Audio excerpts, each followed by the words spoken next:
Bismillahirrahmanirrahim. Assalamualaikum warahmatullahi wabarakatuh. Alhamdulillahirabbil alamin. Wassalatu wassalamu ala asyrofil anbiya'i wal mursalin Sayyidina Maulana Muhammadin wa ala alihi washabihi ajmain. Amma ba'du. Perkenalkan, nama saya adalah Muhammad Junaidi. Saya adalah calon guru penggerak angkatan ke-10 Kabupaten Banjar, Provinsi Kalimantan Selatan tahun 2024. Nah, hari ini saya akan melakukan kegiatan praobservasi dengan rekan sejawat kami, yaitu ibu yang ada di sini. Ya. Saya perkenalkan, nama saya Habibah. Kebetulan saya mengajar guru atau sebagai guru pelajaran bahasa Inggris, mengajar di kelas 7, 8, dan 9, dan satu-satunya saya gurunya di sini. Iya, jadi ini ada Ibu Habibah. Beliau adalah guru mata pelajaran bahasa Inggris di SMP Negeri 7 Karanganyar. Nah, Ibu Habibah, kita mulai saja ya, Bu ya. Iya, boleh. Untuk kegiatan praobservasinya. Nah, jadi Bu, untuk kegiatan praobservasi ini adalah kegiatan untuk memenuhi tugas dan tanggung jawab saya pada kegiatan pendidikan program guru penggerak, yaitu pada modul 2.3 yaitu aksi nyata. Nah, sebelumnya Ya. apa kabar nih, Ibu? Ya, alhamdulillah kebetulan paginya cerah juga ya. Iya, Cerah, mudahan untuk proses guru penggerak yang ke berapa? angkatan 10. Ya, angkatan 10 mudahan sukses dan berhasil sampai di titik akhir. Amin. Oke. Oke, alhamdulillah bagus kabarnya, Bu ya. Nah, oke, Bu. Jadi Bu, untuk kegiatan praobservasi ini memiliki tujuan yang pertama, Bu, itu supaya Ibu Habibah nanti kegiatan observasinya itu bisa lebih siap dan bisa lebih percaya diri, Bu. Dan yang kedua, tujuan kegiatan praobservasi ini biar bisa memberi gambaran nanti kegiatan-kegiatan apa yang akan Ibu lakukan waktu observasi di kelas. Nah, begitu. Nah, Bu, kita mulai pertanyaannya, Bu ya. Untuk ini, Bu, apa Bu tujuan pembelajaran yang akan Ibu capai nanti di kegiatan observasi? Oke, Berdasarkan modul ajar ini. kebetulan kan nih rencananya melaksanakan observasi di kelas 8. Di kelas 8 dengan materinya mungkin present simple tense. Jadi di situ kan fokusnya adalah kegiatan atau lebih kepada ke verb, kata kerja. Kan ada nomina sama kata kerja. Cuma di sini kami fokuskan di verb, kata kerja. Jadi di situ kan kalau berhubungan dengan simple present tense adalah pekerjaan yang mereka sering lakukan secara berulang, bisa dikatakan rutinitas lah gitu. Kemudian juga sebagai bisa di fakta atau kenyataan yang memang pasti terjadi, contohnya kayak siang malam, matahari terbit dan tenggelam, nah itu mungkin. Jadi fokusnya ke lebih mungkin kata kerja yang mereka sering lakukan setiap hari atau berulang. Berarti boleh saya simpulkan tujuan pembelajaran Ibu itu adalah untuk bisa siswa Ya. Apa istilahnya, kalau enaknya itu mengerti atau memahami tentang simple present tense, khususnya itu pada verb atau kata kerja. Iya, kata kerja. Iya. Oke. Betul. Nah, Bu, untuk ini area pengembangan yang ingin Ibu lakukan terhadap pelaksanaan pembelajaran Ibu itu seperti apa, Bu? Area pengembangannya. Mungkin dulu pertama mungkin pengertiannya dulu, kemudian bisa diaplikasikan di sehari-hari kata kerja. Itu kan jelas mereka sudah tahu. Contohnya apa aja yang sering dilakukan setiap hari, mulai mungkin dari bangun tidur, makan, sampai pergi sekolah, belajar, kemudian di kelas di sekolah itu apa juga yang dikerjakan, sampai nanti pulang lagi ya sampai tidur lah. Itu kan selalu ada kegiatan yang memang rutin mereka lakukan, makanya itu ya. Jadi kan tahu tuh di mana letak simple present tense dalam kegiatan sehari-hari. Oh, berarti area pengembangan yang ingin Ibu lakukan itu adalah pengetahuan siswa terhadap simple present tense, kemudian keterampilan dihubungkan dalam kegiatan sehari-hari. Iya, betul sekali. Oke, Bu. Nah, ini Bu, untuk model pembelajaran yang ingin Ibu lakukan dalam modul ajar Ibu apa kira-kira? Mungkin kayak inquiry ya. Ya. Jadi dijelaskan dulu materinya. Iya, penemuan kan kemarin. Iya, penemuannya apa. Mungkinnya tadi kita kembali lagi kegiatan apa, di kehidupan mereka tuh yang bisa dikatakan itu sebagai simple present Oh, tense. iya. Oh ini bu, lu misalnya setiap pagi pasti mandi, pasti makan. Iya, Nah iya. itu kan secara ada langsung sudah menemukan oh itu tuh ternyata yang bisa dikategorikan sebagai simple present tense kata iya. kerjanya. Oke. Nah Bu, untuk strategi pembelajaran Ibu nih, kan ada strategi pembelajaran untuk kegiatan pembelajaran Ibu. Nah, apa nih strateginya? Apakah Ibu menerapkan strategi pembelajaran berdiferensiasi dalam proses ini, Bu? Kalau secara mungkin sekilas seperti ada diferensiasi ya, kan dilihat dari kontennya, kemudian juga pemberian materi mungkin secara ada videonya, kemudian ada situ visualisasinya, atau mungkin kinestetik langsung, mungkin itu ketika LKPD kan diberikan misalnya di Canva tuh modelnya kan kayak visualisasi ya di Canva. Tapi kan ketika mereka mengerjakan mungkin bisa maju ke depan, jadi di situ anak-anak bisa langsung menjawab di papan tulis. Jadi mungkin kemudian temannya juga mencek ini betul apa salah nih jawaban yang temanmu yang maju. Jadi mereka di situ kan ada juga kolaborasi, artinya oh itu salah, oh itu ada yang kurang. Nah bisa dikatakan kinestetik kan itu. Oh iya. Berarti yang Ibu lakukan itu berhubungan dengan berdiferensiasi proses dan konten ya, gitu betul. ya. Iya. Oke.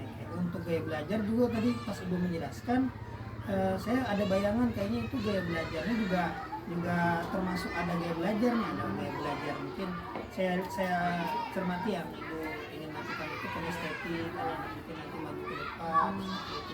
Karena dia tidak diam di tempat duduknya saja. Habis itu juga mungkin Ibu juga menampilkan tayangan apa? Iya tayangan mungkin materi nanti insya Allah lewat Canva gitu. Oh itu visual Mungkin berarti ya, ya? visual ya. Berarti ya. Dapat LKPD juga nanti bentuk Canva lalu biar lebih menarik gitu. Iya, iya. Berarti konten untuk siswa itu adalah salah satunya menggunakan aplikasi apa nih bantuan Canva ya. Nah Bu, untuk ini berikutnya pertanyaan saya, penilaian Bu atau Iya. evaluasi pembelajaran yang Ibu lakukan seperti apa nih? Boleh dilihat saja Bu. Iya. Penilaiannya. Ada rubriknya juga kan di sini. Kalau dari sosialnya mungkin kemandirian siswa dengan dia menjawab apakah bisa sendiri atau mungkin nanti bertanya dengan yang lebih paham. Kemudian kalau pengetahuannya tertulis saja mereka. Oh tertulis. Memang dari Canva cuma menjawabnya kan langsung di buku masing-masing. Kemudian nanti penilaian keterampilannya mungkin unjuk hasil kerja mereka itu. Nanti setelah mereka menjawab, mungkin siapa yang maju tadi kan berhubungan dengan mengajarkan kan unjuk hasil kerja mereka. Paham atau tidak kan bisa lihat dari situ. Jadi ada beberapa penilaian atau evaluasi Iya, dilakukan, misalnya dari sosial tadi, Kemandirian kemandirian mereka maju ke depan, habis itu ada penilaian pengetahuannya tertulis iya, betul. melalui Canva, oke, dan ada untuk kerja Keterampilannya juga kan masuk. Oke. Nah Bu, untuk ini pertanyaan berikutnya, sasaran kelas Bu dan waktu pelaksanaannya Bu kapan? Kelas berapa nih? Rencana kan kelas 8, mungkin nanti di jam 1-2 hari Sabtu. Oke, berarti di kelas 8, kelas 8 apa Bu? Kelas 8 Berarti ya, di hari oke, Sabtu. kelas Kebetulan 8. kan jam 1-2 itu. Oh iya. Nah Bu, kapan bisa dilaksanakan Bu untuk observasinya nanti? Mungkin di Kita hari bisa menyesuaikan jadwal mana Bapak dan saya bisa boleh nanti di hari Sabtu ya. Iya. Oke. Nah ini Bu sudah sampai ke penutup. Jadi yang pertama harapan saya melalui kegiatan praobservasi ini, nanti kegiatan observasinya itu bisa berjalan secara maksimal Bu, dan lancar lah istilahnya begitu. Nah harapan saya seperti itu, dan mudah-mudahan nanti kita sama-sama bisa memberikan kontribusi Bu, baik secara langsung atau tidak langsung. Ya, pastinya. Ya. Nanti observasi nanti kita akan laksanakan di hari Sabtu jam ke-1, ke-2 nanti di kelas 8A.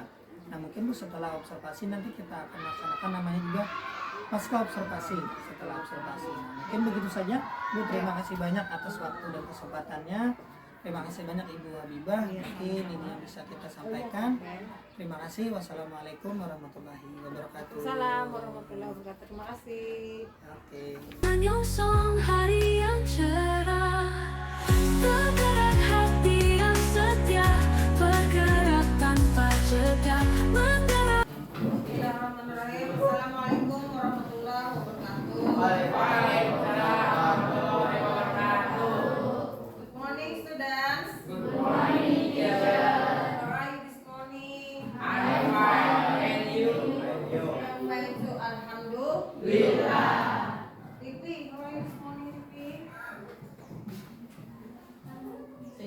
punya senyum berarti bahagia. Okay, today with me in English learning. Hari ini kita belajar bahasa Inggris. Okay, before we start our lesson today, gua absen dulu lah.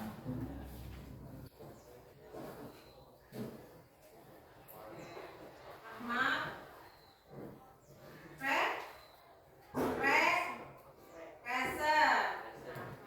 Udah mulai ini ya? Are you today? Udah? Okay. Today we talk about present simple tense. Present simple tense. Ini aku kemarin sudah kita bahas juga sebagian dari pengertian dari present simple tense.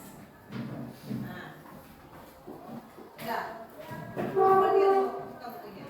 Lihat materi yang kemarin.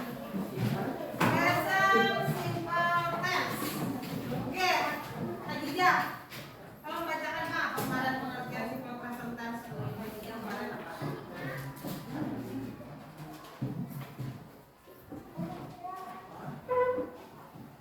Simple present tense adalah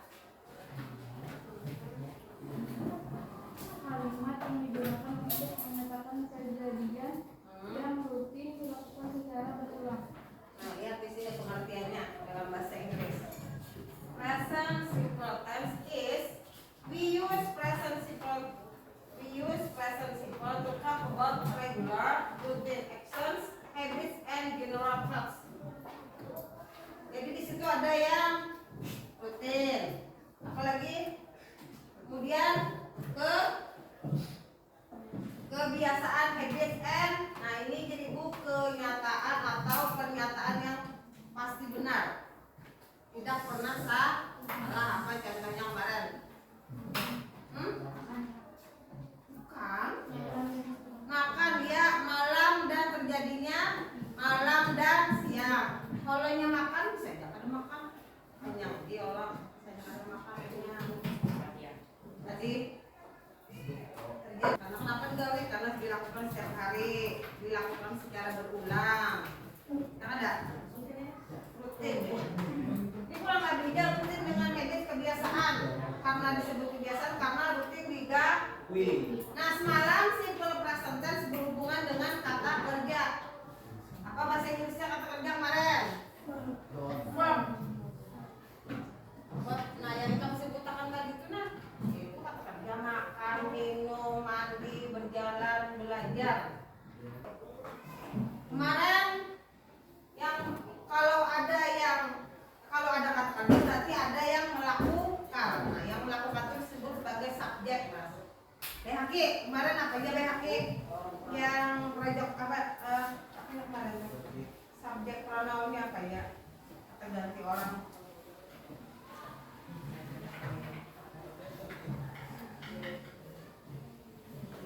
Kata ganti orang apa aja kemarin meja? I, you, they, we, terus he, it. Nah, jadi bila ada kata kerja berarti ada yang melakukan. Jadi lengkap sebuah kalimat, makanya bisa dikatakan dengan present simple tense. Lihat di sini lagi.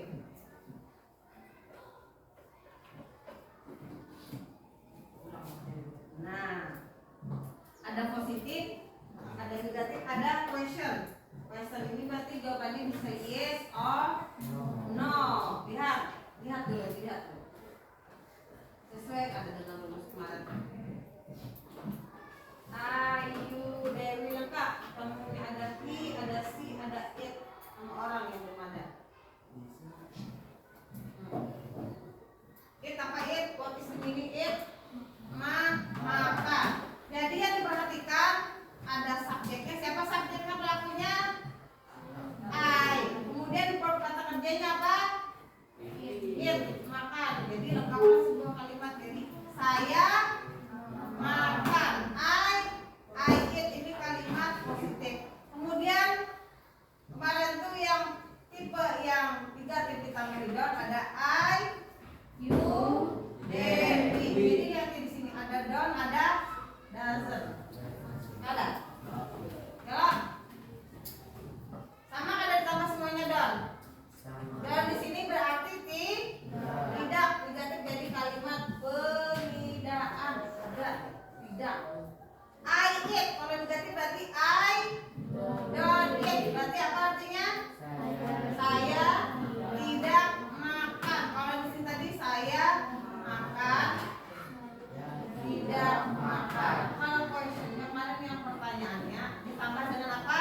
Kalau tidak do atau das. Jadi sudah tahu kawannya do apa aja kemarin? Do kawannya apa? Berteman dengan apa? I, you, Dewi, I, you, Dewi.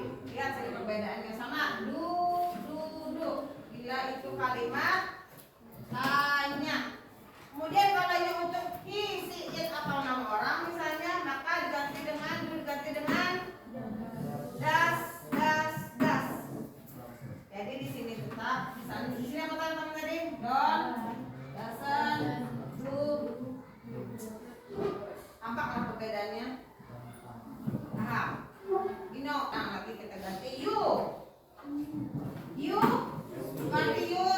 Kamu, ganti ibu lagi. Repeat after me. You eat. You don't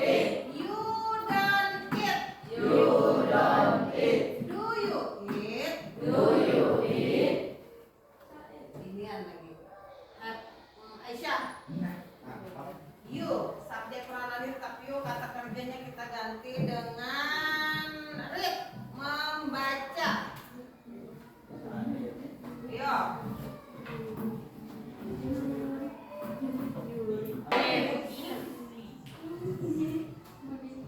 Ya, melihat setiap hari ini kita hidup tanpa apa? Hidup ini biasa banget kita. Bisa hidupnya bernapas itu penting banget. Setiap hari ada setiap hari lagi setiap detik bernapas. Nah itu bernapas juga masuk kata kerja. Apalagi melihat, bernapas. Nah biasanya yang anti indera kita nih lihat, dengar, ini apa nih? Berbicara. Ibu apa? Menjelaskan. Berarti kalian diminta kalimat ini berarti kalimat positif. Kenapa bisa dikatakan positif? This is beautifully. Yang pertama tidak ada kata ya, don't, ya, sit atau doesn't. Kemudian tidak ada kalimat tanya yang diawali dengan apa tadi kalimat tanya? Do, ya, atau does.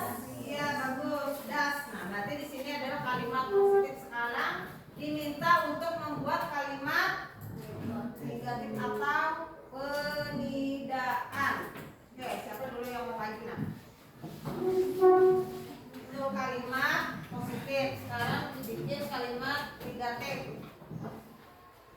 Yo, siapa yang mau coba dulu jawab? Yang laki-laki dulu. Oke, Ahmad.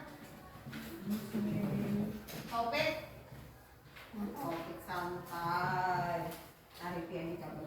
Coba dulu. Bisa. Ada buku. Oh, bukunya boleh. Lihat deh. Di sini sih. Kemarin Ibu bilang sih temannya apa untuk negatif dan pertanyaan. Sekarang diminta yang kalimat negatif. Nah, lihat deh bukunya. Si itu temannya siapa?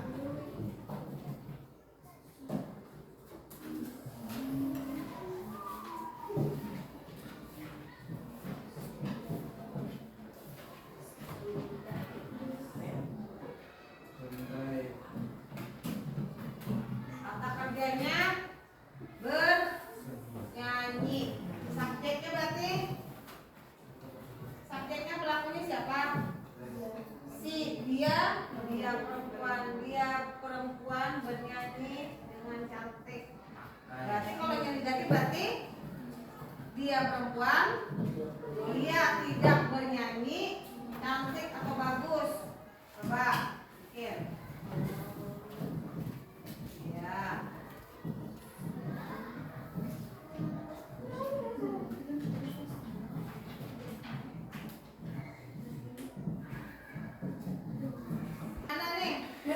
Dia berdua itu betul. Ibu, iya kan dah? Apa? Iya, Nadia positif terus negatif terus question atau kalimat tanya kalian dan pasti kayak itu nggak ada kalimat pernyataan atau penidaan atau bertanya itu aja pasti dan sehari-hari itu kalimatnya pasti itu ada keluar dari kalimat itu ya kan dah? Oke. Nah jadi sudah paham penggunaannya paham pengertiannya juga paham. Kalimat dikatakan kalimat simple present tense ketika apa? Sudah lewat. Oke. Dah. Jadi minggu depan atau pertemuan selanjutnya kita bahas tentang kalimat tanya dalam bentuk simple present tense. Oke.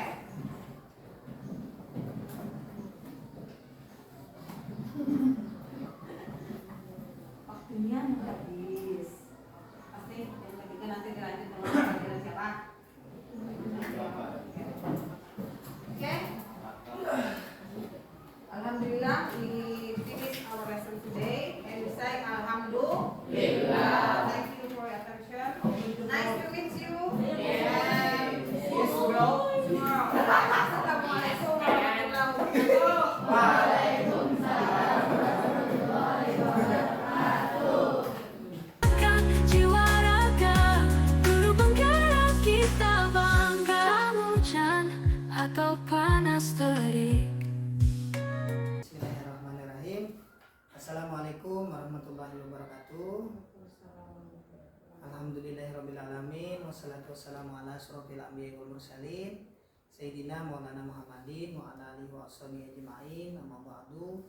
Yang saya hormati kepada Bapak Gilang Dwi Kurniawan selaku pengajar praktek kelas calon guru penggerak yaitu kelas 9 angkatan ke-10, dan yang saya hormati Ibu Habibah selaku ibu guru yang saya observasi.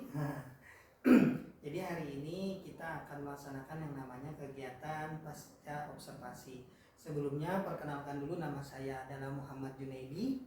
Saya adalah calon guru penggerak angkatan ke-10 Kabupaten Banjar tahun 2024. Nah, untuk ini ada beberapa rangkaian yang sudah kita lakukan, yaitu yang pertama itu adalah kegiatan praobservasi, yang kedua itu adalah observasi, yang ketiga itu yang akan kita laksanakan hari ini yaitu pasca observasi. Nah, untuk kegiatan observasi kemarin itu dilaksanakan tanggal 7 September 2024 di kelas 8A, jam pertama kedua hari Sabtu. Nah, begitu. Nah, sebelum kita mulai lakukan observasi, pasca observasi, saya menyampaikan dulu Ibu ya, Pak ya. Jadi yang pertama itu adalah menyampaikan tujuan dari supervisi. Nah, supervisi itu kan adalah kegiatan untuk mengevaluasi pembelajaran yang telah dilakukan untuk melihat proses pembelajarannya dan tindak lanjut apa yang ingin dilakukan di kedepannya. Nah, untuk supervisi itu ada 3 rangkaian. Rangkaian pertama saya sebutkan tadi kemudian observasi, yang ketiga itu pasca observasi. Nah, ini adalah rangkaian terakhir dari kegiatan supervisi. Nah, berikutnya sebelum kita melakukan pasca observasi, saya akan menyampaikan dulu, jadi Ibu Biba sama Pak Gilang dan saya sendiri juga sebagai pengingat itu ini menyampaikan dulu tujuan dari kegiatan kita yaitu pasca observasi. Nah, kegiatannya itu adalah tujuannya itu untuk merefleksi terkait dengan pembelajaran yang telah dilakukan. Nah, mungkin Ibu Biba santai dulu ya, ini jangan tegang nih. Iya. Nah, sebelumnya saya tanya dulu nih kepada Ibu Biba, gimana kabarnya nih gitu. Iya. Dari mengajar. Alhamdulillah baik ya. Iya. Kan alhamdulillah ada bisa baik, bisa kurang baik. Sehat. Alhamdulillah. Nah, jadi Ibu Biba ini adalah guru mata pelajaran bahasa Inggris Bu ya di SMP Negeri 7 Karangnetan. Nah, Bu, kemarin kan kita sudah melakukan observasi Bu ya, karena memang berbenturan dengan beberapa kegiatan sekolah, jadi tidak bisa melakukan langsung pasca observasi, dan Pak Gilang juga tidak bisa, waktunya tidak bisa menyesuaikan nanti kan begitu, jadi harus disesuaikan kembali. Nah, walaupun ini sudah kegiatannya jauh-jauh hari tanggal 7 September, nah saya ingin tanya dulu nih, setelah pelaksanaan observasi kemarin, waktu dilaksanakan observasi, bagaimana nih perasaan ibu di observasi kelasnya? Jujur aja nih, Iya, jujur. sedikit gugup, tegang. Biasa kan yang observasi kepala sekolah. Iya. Ini alhamdulillah kebetulan teman sejawat. Mungkin dari observasi mungkin juga nanti Lon mendapatkan hal positif dari beliau, mungkin masukan lah. Alhamdulillah lah, terima kasih diberi kepercayaan kepada Ulun selaku guru yang diobservasi. Iya, jadi perasaannya senang gitu Iya, ya. senang. Alhamdulillah. Ya, asal senang aja ada observasi, jangan jadi beban ya. Karena kan observasi ini untuk meningkatkan pembelajaran, ya bukan untuk dinilai lah gitu. Oke, berikutnya Bu, kita masuk ke identifikasi nih Bu ya. Saya ingin coba tanya nih, adakah Bu kira-kira selama proses observasi yang saya lakukan, hal-hal baik apa dalam pembelajaran yang dilakukan di kelas gitu? Hal-hal baiknya.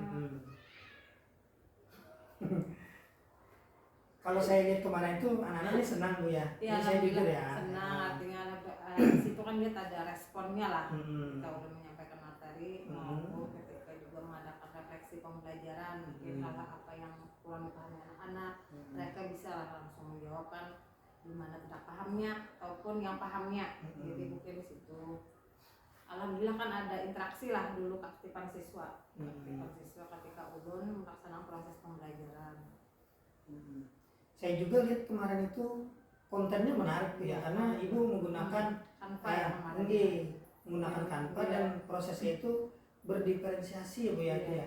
Kayaknya konten gitu ya. Konten. Jadi di situ jadi mungkin bisa apa anak-anak di mana dia yang sukanya mungkin audio, jadi mungkin bisa lo menampilkan lewat video mungkin. Kemudian kalau untuk yang apa mungkin dari langsung materinya yang sampaikan di bulan Canva juga kemarin yang bukan video lah. Sama juga saya lihat Bu, apa ya, ibu berusaha untuk bisa istilahnya mengapresiasi Ya, mereka mau menjawab lah itu kan sudah sangat penghargaan sekali itu buat saya, artinya paham tidak paham yang penting berani dulu lah untuk menjawab, nanti kan bisa dikoreksi teman-temannya mungkin ada perbaikan. Nah disitulah jadi kan ulun senang tuh kalau ini sudah anak-anak saya bu ya boleh mencoba, jadi mungkin ya aktifkan siswanya lah yang lebih diutamakan kan daripada gurunya. Iya, berarti untuk pembelajaran sosial emosionalnya ini ada nih Bu ya. Selain itu juga ibu juga saya lihat kemarin tuh waktu membuka pembelajaran juga menanyakan kabar siswa. Iya, gitu. tentunya kan itu pasti itu. Jadi gimana tuh keadaan hari itu. Jadi sehingga mereka siap lah. Mereka siap untuk belajar. Kalau mereka lesu, ngantuk kan otomatis juga ketika kita menjelaskan pembelajaran ya uring-uringan juga. Jadi kita juga yang bad mood gitu. Iya. Jadi itu mungkin faktor yang utama lah. Yang masalah emosi harus ditanyakan bagaimana keadaan anak. Ya alhamdulillah lah. Berarti itu bagian dari hal-hal baik dalam proses belajar ibu ya. Oke, saya bisa tangkap. Nah Bu, jadi gini, kalau kita melihat dari diri kita dari skala 1 sampai 10, menurut ibu posisi ideal ibu dulu deh. Sorry ya, posisi ibu sekarang nih. Gimana ya? Iya. Dari jujur aja nih. Ya, kalau dari standarnya mungkin 7 lah. Menurut ulun artinya itu kan ada kesiapan juga ulun, baik ulun pribadi maupun anak-anak. Jadi mungkin yang syarat ketika pembelajaran itu berlangsung itu kan ya mungkin 7 lah. Artinya adalah checklistnya, tinggal mungkin kemaksimalan ulun aja lah Bu. Oh iya. Maksimal terhadap anak itu. Jadi posisi ibu sekarang sebagai seorang guru menurut ibu ya itu sekarang posisinya 7.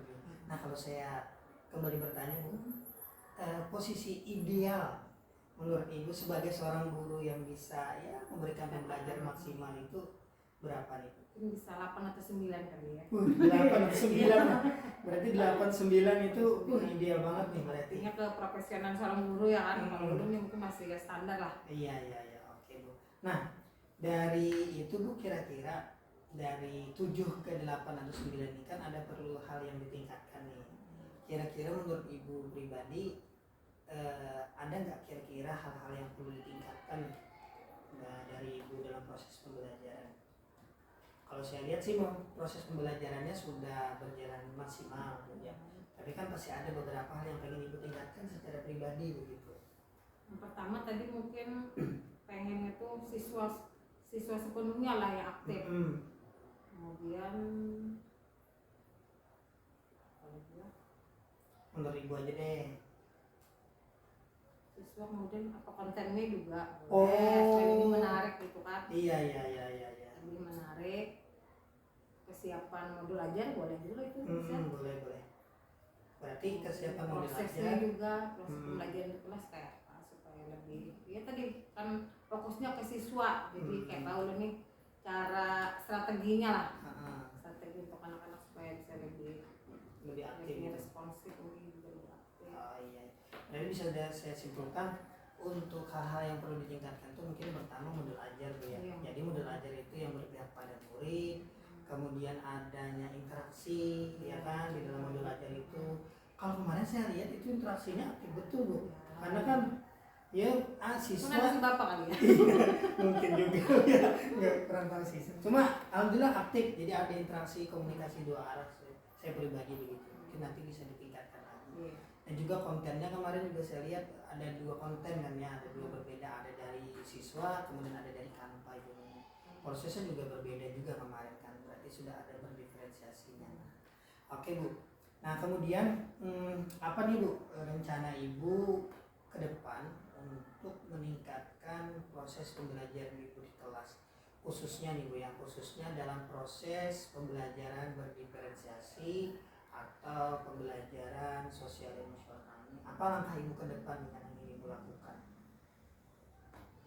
Nah mungkin dari segi pembelajarannya dulu lah, seperti mungkin dulu kurangnya kemarin itu mungkin apresiasi kepada siswa yang mungkin maju ke depan ketika jawaban mereka salah tuh ya jangan dihapus dulu lah jawabannya.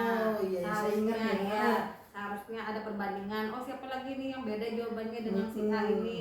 Jadi mungkin bisa 2-3 orang, nah di situ nanti kita cross check. Cross checknya pun gimana juga jawaban apa siswa yang lain, gimana nih setuju kan jawabannya itu salah. Kemarin kan umum kan yang langsung hapus tuh, jadi kan kasihan juga yang salah di mana. Jadi kan mereka membedakan walaupun kecil, oh situ mungkin bedanya yang salah. Gitu. Berarti itu berdiferensi prosesnya. Iya prosesnya. Selain itu ada lagi nggak Bu kira-kira yang ditingkatkan dalam proses pembelajaran? Persiapan dulu juga lah dengan pemberian materi. Oh. Kembali lagi ke modul ajarnya. Oh iya. Artinya tuh maksud materinya tuh pengennya diringkas. Kalau diringkas artinya kita menguasai betul tuh diringkas, tapi sampai ke anak-anak tujuan yang dalam pembelajaran itu. Kan materi boleh diambil dari mana aja tuh. Jadi supaya kalau bahasa Inggris ya lumayan ya bisa ulun artinya di mana poin-poin yang penting yang bisa disampaikan ke anak, jadi ada terlalu panjang tapi walaupun sedikit tapi paham mereka. Ya istilahnya materi dasarnya lah. Berarti kontennya itu bukan dipersempit tapi diperdalam. Ya, perdalam. Bisa disampaikan ke anak-anak. Ya, Oke, siap. Nah ini berhubungan dengan pertanyaan saya yang berikutnya tadi Bu, yang sebelumnya. Nah untuk alokasi waktu Bu, kan kita menyadari Bu kalau dalam proses pembelajaran itu kan alokasi waktu ini adalah salah satu momok bagi seorang guru. Nah menurut Ibu apakah alokasi waktu kemarin itu cukup atau belum cukup begitu menurut Ibu pribadi? Mungkin tergantung materinya juga Pak. Kadang materi memang perlu waktu yang panjang kita menjelaskan. Tapi ada juga memang waktu yang jadi bisa kita aja mungkin lah di mana yang pas untuk ketika menjelaskan. Atau di sini mungkin ketika langsung LKPD aja. Kadang ada dulu cuma 5 menit pertama gitu menjelaskan, selebihnya mereka langsung latihan. Karena kan dari latihan tuh bisa tuh melihat oh ini. Jadi setelah LKPD masih belum banyak, mungkin nilainya banyak yang 70% ke bawah lah yang banyak. Mungkin bisa tambah lah gitu nanti menjelaskan ulang tuh kan dari yang materi itu. Berarti kan agak susah juga. Iya, disesuaikan berarti. Iya, disesuaikan lah materi dan kemampuan mereka. Oke, siap Bu. Nah, kira-kira Bu kan ada beberapa hal sudah Ibu lalui kan dalam proses observasi, praobservasi, habis itu nanti kan pasca observasi. Nah, pertanyaan berikutnya komitmen Bu. Nah, apa komitmen Ibu sebagai seorang guru dalam pelaksanaan pembelajaran di kelas nanti, terutama Bu dalam pembelajaran yang melibatkan pembelajaran berdiferensiasi atau pembelajaran sosial emosional. Komitmen Ibu nih bagaimana nanti? Mungkin modul aja itu pasti itu. Kemudian proses pembelajarannya bagaimana yang diinginkan di sana, istilahnya lebih aktifan siswa lah yang pengennya bukan diangkat sih, yang memang itu kan yang mereka harus aktif, bukan gurunya. Kita kan sebagai fasilitator aja. Jadi mungkin produknya tadi modul aja kan konten ya, kemudian prosesnya, kemudian tetap selalu ada refleksi, refleksi lah. Sangat, kan itu kalau refleksi itu sangat apa? Artinya tuh kalau ada refleksi, jadi kan untuk kedepannya mengajari kita bisa oh ini bu ini Oh ada yang kurang yang di kurang sini. ini. Oh. Aja kayak gitu. Itu aja berarti komitmen ibu. Oke. Siapa bu kira-kira yang bisa membantu ibu dalam komitmen itu? Mungkin teman semua ya. Teman semua. Artinya kan mereka juga pernah memasuki kelas yang sama, jadi gimana nih strategi bapak mungkin atau ibu yang lain, mana nih supaya maksimal dan hasilnya pun memuaskan. Oh kayak ini bu kayak mungkin itu bisa masukkan dari teman-teman. Mungkin kadang beda pelajaran juga, respon anak-anak juga beda kan, ada yang senang, ada yang tidak, mungkin ada yang merasa kayak bahasa Inggris, matematika ngalih gue sukar, mungkin jadi kan respon mereka mungkin juga minim. Jadi mungkin bisa aja pengulur apa nih kita nih konsultasi saling berbagi lah. Berarti yang bisa menjaga komitmen ibu itu selain diri pribadi juga ada teman-teman Iya, sejawat saling mendukung. Karena memang kepribadian guru dan kepribadian mata pelajaran itu pasti berbeda. berbeda untuk siswa. Ya, oke, siap. Nah bu, ini sudah di penghujung penghujung kegiatan pasca observasi kita. Nah berdasarkan kegiatan pra observasi terus itu dan pasca observasi ini apa nih harapan ibu atau apa istilahnya manfaat yang diperoleh dari kegiatan ini apa kira-kira? Yang pertama terima kasih. Kemarin kan habis juga sebelum kita pasca ini kan ada juga kan ngobrol-ngobrol tuh gimana kira-kira tadi dulu di dalam kelas. Jadi kan situ mungkin alhamdulillah Pak Juna juga ada memberi masukan mungkin kedepannya bagaimana supaya lebih menarik dan lebih ke siswanya lah. Iya. Gitu. Jadi alhamdulillah bermanfaat bu ya. Sekali. Oke, mungkin itu saja dari pertanyaan saya. Mungkin ada tanggapan dulu dari Pak Gilang selaku pengajar praktek Pak dari kegiatan kami hari ini. Gitu. Langsung aja Pak. Nanti saya tutup di sini. Baik, terima kasih Pak Juna dan Ibu Habibah. Iya. Jadi tadi menarik ya apa percakapan yang Pak Juna dan Ibu Habibah jalani. Pak Juna selaku coach juga ini tadi saya juga sempat merangkum beberapa hal. Yang pertama kan kalau dari segi alur kita percakapan coaching ini kan menggunakan alur kita tahu ya. Ini Pak Juna sudah cerita juga, mungkin Ibu Habibah juga sudah berpengalaman juga sudah lebih lama mengajar ini bisa. Jadi tadi juga lebih proses percakapannya sehingga lebih santai dan mengalir aja gitu kan. Karena kadang kalau kita dengan rekan sejawat yang baru-baru gitu kan, ketika ini gugup terus nggak mengalir gitu kan, pasti terlihat sudah jadi relax aja jadi. Nah tapi dari alur cerita tadi saya lihat tidak sudah terarah Pak Juna, alurnya mulai dari menyampaikan tujuan daripada proses coaching ini, pasca observasi ini, tujuan sudah disampaikan, kemudian juga apa yang dilakukan Pak Juna ketika observasi di kelas ibu, itu sudah seminggu yang lalu gitu kan ya. Iya. Seminggu yang lalu masih diingat juga kan. Masih ada videonya soalnya. Videonya gitu. Jadi dan Ibu juga tadi bisa merefleksikan, kemudian juga apa pertanyaan-pertanyaan yang disampaikan Pak Juna juga tadi dapat membantu Ibu Habibah menemukan solusi dan bahasa secara natural kan dia natural gini kan. Jadi tidak ada yang terkesan mungkin di setting gitu. Tidak ada. Gitu. Jadi Kalau diskusi mah ada. Ya, diskusi ada. Cuma kan dalam arti di percakapan ini sudah yang pertama kita sudah terjadi, bagaimana juga tadi juga tidak ada terpancing untuk memberikan saran ataupun memberikan pendapatnya Pak Juna harusnya berubah seperti ini. Enggak. Jadi memang di dalam proses coaching kita hindari itu karena tujuannya kan kita membantu rekan sejawat untuk menemukan sendiri solusi dari permasalahannya yang dihadapi. Jadi sebenarnya itu tadi semuanya sudah tersampaikan, sudah terjalani sama Pak Juna. Jadi mungkin dari saya itu aja Pak. Itu aja sih. Kalau tadi kan kayak percakapan dua arah itu sudah terjadi, kemudian juga tadi juga banyak pertanyaan yang tadi mungkin ketika Ibu juga agak Pak Juna langsung Iya. Nyaut kan gitu berarti kan. Iya. Jangan supaya Pak Iya. mengulang pertanyaan gitu, Iya. mengulang pertanyaan supaya memastikan lah ini Bapak Iya. memastikan supaya tidak tidak bisa. Nah tadi juga sudah ter Iya, alhamdulillah sangat dibantu. Iya. Bilang dulu. Nah mungkin itu aja Pak jawabannya. Oh iya, terima kasih banyak Pak Gilang. Nah, mungkin ini saja kegiatan pasca observasi kita, mudah-mudahan bisa bermanfaat buat kita semua. Khususnya pribadi saya sebagai guru juga, sebagai calon guru penggerak juga, dan mudah-mudahan bermanfaat buat semua orang lah ya. Nah, mungkin itu saja. Terima kasih banyak. Saya Muhammad Junaidi, calon guru penggerak angkatan ke-10 Kabupaten Banjar tahun 2024, sudah melaksanakan kegiatan pasca observasi kami. Terima kasih. Salah hilang mohon dimaafkan. Wassalamualaikum warahmatullahi wabarakatuh. Assalamualaikum. Terima kasih. Tak pernah lelah kau berjuang. Kau titik